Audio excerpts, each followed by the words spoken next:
crafty friends, this is Gloria Parra today for simple stories, and things are gonna get fun and a little creepy around here because today we are going to work with this awesome simple vintage scary stories collection. Let me tell you, this is a fantastic collection. Just look at all those fun patterns with that vintage spin. We've got this little rosettes here that I adore, spider webs, bats, just an awesome collection. If someone can make vintage cool, it's simple stories, right? So I just want to show you some cool products in this collection. Of course, I'm a huge fan of the chipboard frames, of the foam stickers. We've got those really cool title options with this fonts and words. The chipboards are always my favorite as well. I've used a couple of them. And today, friends, I'm surrounded of fun Halloween stuff that's gonna make creating even more fun. So I have my little cauldron here, and so let's bring in the papers again, and I want to show you where I like starting sometimes. I love printing out the monthly page map sketches that you can get online for free, and the one that really catched my eye this month was this 12 by 12 layout. I'm not sure if you can see it well there, but you know, it has like a main photo that I love highlighting with the chipboard frames. So that one really catched my eye, and I want to show you how different it's gonna look at the end, but it's a starting point. So if sometimes you're lost with a 12 by 12 giant piece of paper, just bring out those sketches, print yourself one. It has a bunch of options. Every month you get a bunch of options there, and just try out one. And you can change it, you can adapt it to the photos that you have. And today we're gonna work with that one. So friends, if you don't have this exact collection, no worries. You can bring in any other Halloween collection that you want to use. Maybe you have an older simple stories that has like a similar vibe, and you can use that, okay? We just want to use our stash and create fun layouts and preserve our memories, our stories, and our photos. So for this layout, this patterned paper really catched my eye, and it's gonna be the base of my layout. If you know me, I love coming up with fun ways to use like this little papers that are plaid or are squared. So this one catched my eye as well as this one. And I love doing something like some fussy cutting here. If you don't like fussy cutting, or you don't like altering your papers, no problem. You can use any plaid paper in your collection and just leave it as it is, okay?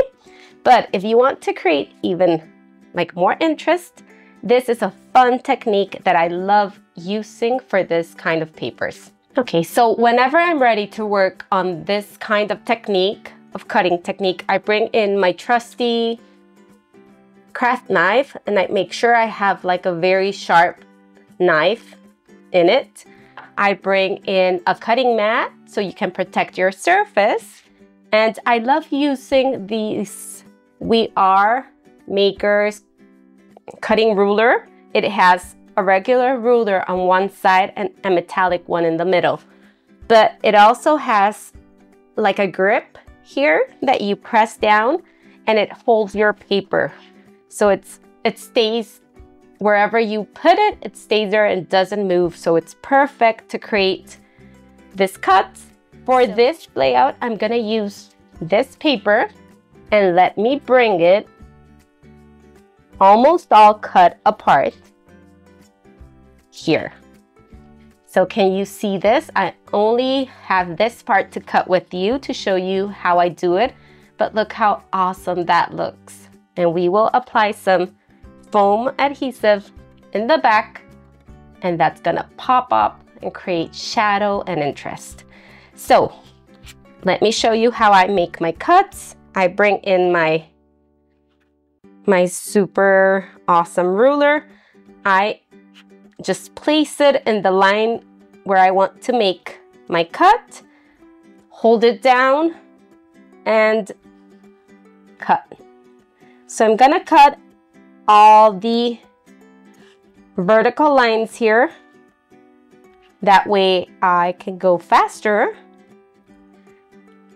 So whenever you're doing this, you can listen to a podcast, you can have some music in the background, and it's really not that long. It doesn't take that long. Then you turn it around and you cut the other two sides and take it off. So friends, here we have this beautiful, intricate pattern paper all cut apart. Before cutting, I forgot to tell you that I cut this paper at 11¼ inches to create this square piece for my background. So if you're not into intricate cutting, don't fear, friends. Just use this awesome pattern paper. Don't fear, and just cut your square at 11¼ and use it as is. It's a beautiful pattern paper. It's gonna look awesome without the intricate cut. But if you're up for a challenge and to see something really cool at the end, bring in your craft knife and cut those little squares out. Okay, now to pop up this piece, I will bring in my double-sided foam adhesive. You have squares, I have squares and circles here. These are scrapbook.com, but you can use, if you have your rolls, your foam adhesive rolls, you can just cut little squares and adhere them in all the places that you can, just to pop it and lay it flat. Okay, so I'm gonna do that, and I'm gonna come back so we can put this layout together. Hey friends, I've gone ahead and filled my background with as many little squares as I could.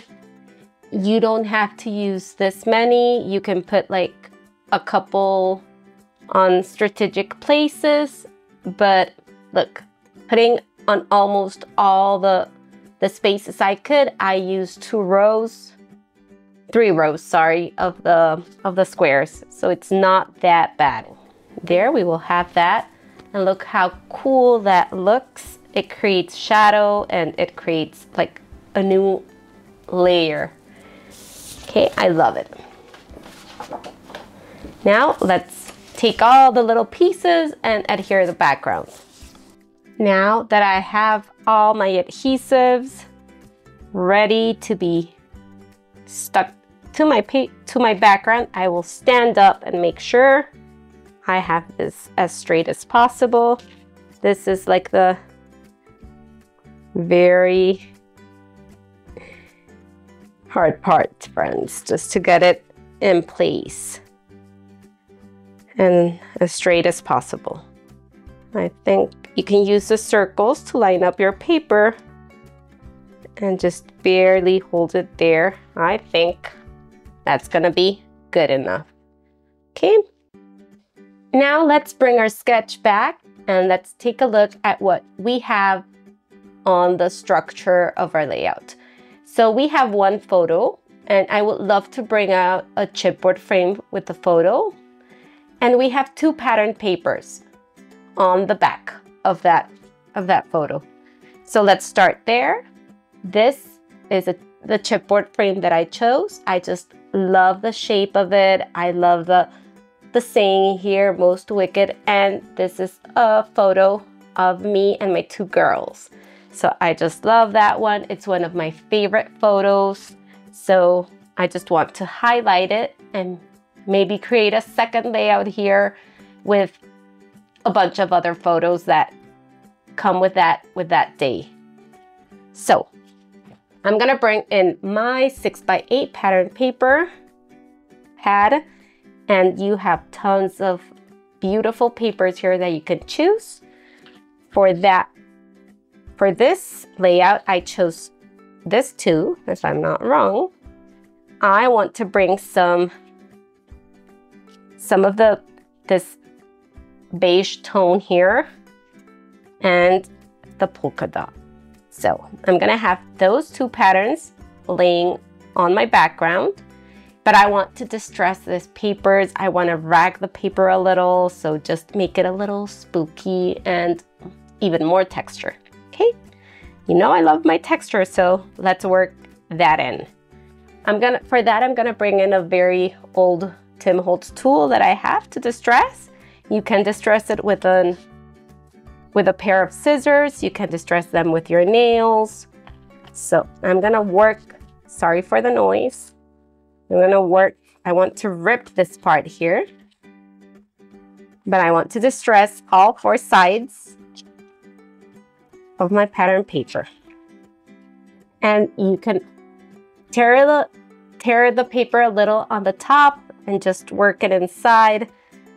And we're gonna create that texture on the top. So we can have it like this. And then maybe we can create some of that over there as well. And we need to distress this one. If you don't have this tool, you can bring in a pair of scissors. Let me bring a smaller one. So you just open it and you distress it like this. Oops. That was a little too much. Okay, or you can use your nails and that will create a distressed look as well. Okay, so now we have our papers distressed. I've ripped my paper a little in 3 places. I've curled the papers inward and it looks really cool. So now in our sketch, let's bring it back. We have like a vertical paper in the background. And I was thinking of adding something really cool and unexpected. I used to have a tool, like a tool, like a ribbon, and it was like this mesh, a black mesh, and it had little spiders, but I can't find it anywhere. But if you have something like that or a see-through ribbon, like very Halloween themed, this is the perfect opportunity to bring it in. But I have this kind of like a web or I don't know, it's like a creepy thing that I had to decorate, and I want to try it with you guys. Maybe it is a total fail, but maybe it works. And I know that this might not be acid-free, but I really would love to bring it in and see if it works. So I would adhere it with some glue there and make it go all the way through the middle. So what do you think? Is this crazy? Would you use it, or do you prefer to keep it? Just let me know what you would do in the comments. So let me try it, let me think about it, and I'll come back so we can continue this. Okay, friends, I finally committed to the idea of using this kind of web thing that I have here, and I'm super excited for it. So I hope it works, and I hope it looks as awesome as I imagined it. Okay, it really reminds me of all the like spider webs and things on the floor, so it just takes me back to that day. Now I'm gonna adhere my pattern papers. I've added a very thin foam adhesive. This is 1 millimeter, and I'm gonna add that one here just to level it up a little and be on the same level of this mesh here. Let's call it mesh. So let's adhere it Let's start creating our layers. There, I just added some double-sided adhesive in the little spots where I wanted to adhere this mesh, and that was it. Here, maybe I could have added some adhesive as well, but I think it's good enough there. I'm gonna have this one here. I'm trying to leave 2 little squares and 2 squares here, just to have, I just eyeball things, friends. I don't measure that much, but if you want to measure, you can do that. So I'm gonna bring in my 1mm foam and do the same thing. Just pop this up a little to create those fun layers. And let me stand up to have this as straight as possible. Yeah, there we go. Okay, so here are my 2 pattern papers here. I've left approximately 2.5 inches on each side and 1.5 at the top and a little more than 1.5 at the bottom. I'm gonna try to center this here. For this, I use my ruler for this. It's 3.5 and 3.5. That's good. So friends, I've decided to have my frame centered in the middle paper, and it's around 3.25 on each side. So I'm gonna use my foam adhesive to pop it up a little and be able to tuck some fun things under my frame. So I try not to put it in the borders. That way I can tuck things in. And just a little bit up here. Okay, so I have that stuck with my foam adhesive, and now let's bring in the sketch. We have a journaling spot there, if you can see it, I'm sorry, over there, and we have embellishments. So there's where we can start getting creative and start playing with all the fun embellishments in our collections. Simple Stories has this awesome pieces of journaling, like cut apart. So I'm gonna use, I believe, this one, but if you're using this collection, you have tons of options, or if you're using any other collection, I'm sure you have something. Okay, so I've cut them apart. I love cutting them whenever I get them and just putting them to good use. So I have my journaling card ready. I've added some journaling here and planned my embellishments as well. Okay, so I'm gonna have that there, and I'm gonna bring in my bits and pieces. I love using this scrapbook.com little trays. I'm gonna have them linked down below.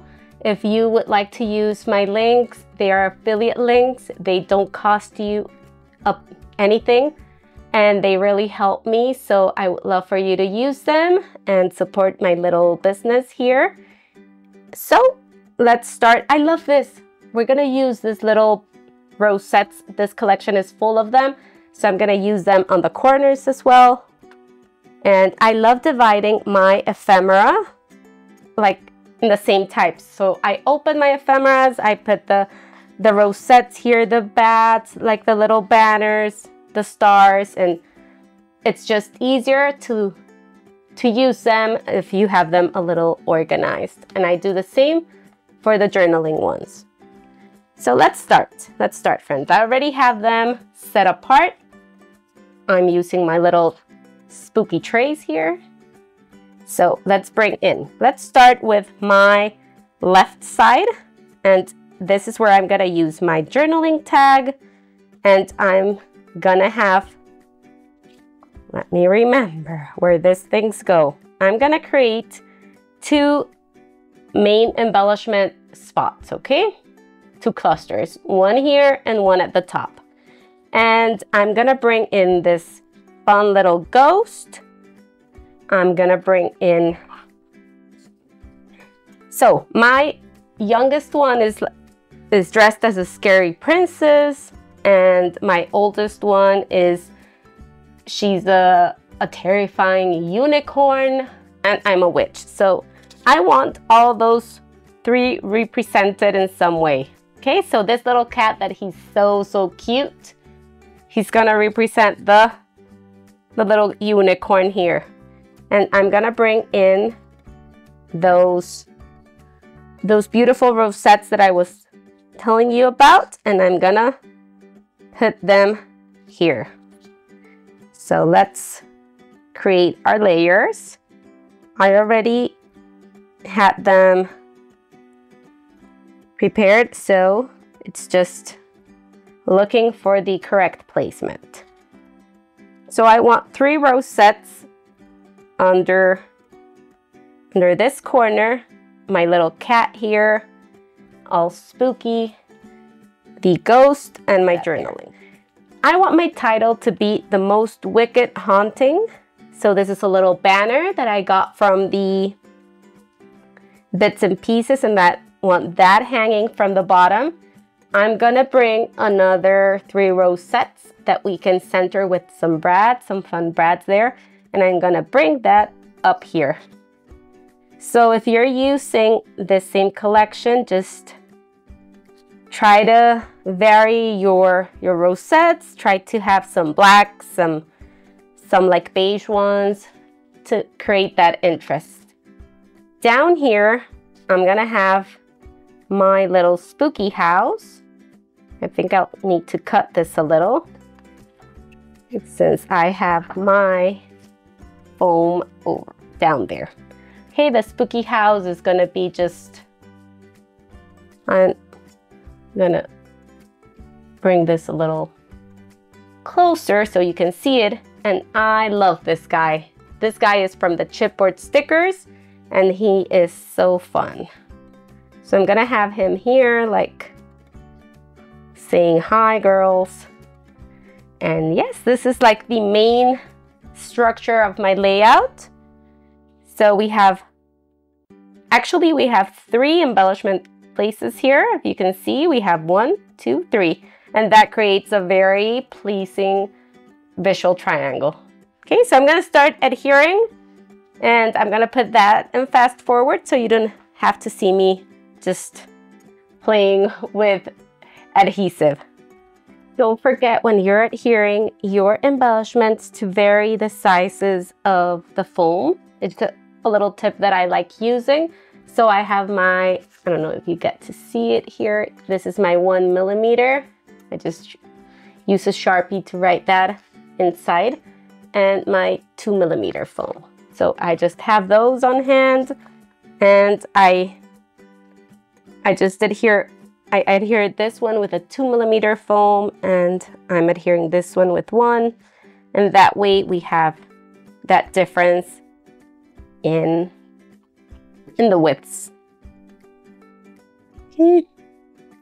And you can lay some of them flat just to create more interest.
So friends, I think that's it. I am really happy with this layout, how it came out. I just want you to see how different it looks from the sketch. So it has like the main structure. We have the 2 layers of pattern paper, but I decided to just cut it apart. I have just one photo, one main photo, and a cat. So I stuck with that. And we can see if you like. It's something that you can add like a title there or a little word, maybe like that. And maybe we could add those bats there, like flying. This collection has tons of bats. So maybe that's an option. So we can make it look a little more like the sketch. But I just want to show you that sketch is our starting point, and from there you can just take it where your imagination takes you. So I changed that border, that little strip, that vertical strip for this fun element here. And I just invite you to look at sketches and make them yours. Don't be afraid of them. You don't have to follow them exactly. And this is like my take on that sketch. So thank you very much, friends. It's amazing to have you here. Thank you so much. I appreciate it. Please don't forget to like this video, to leave some love, and leave me a comment or a suggestion, whatever you like. I love reading your comments, and they just make my day. So thank you so much. And until the next time, this was Gloria Parra for Simple Stories. Bye-bye.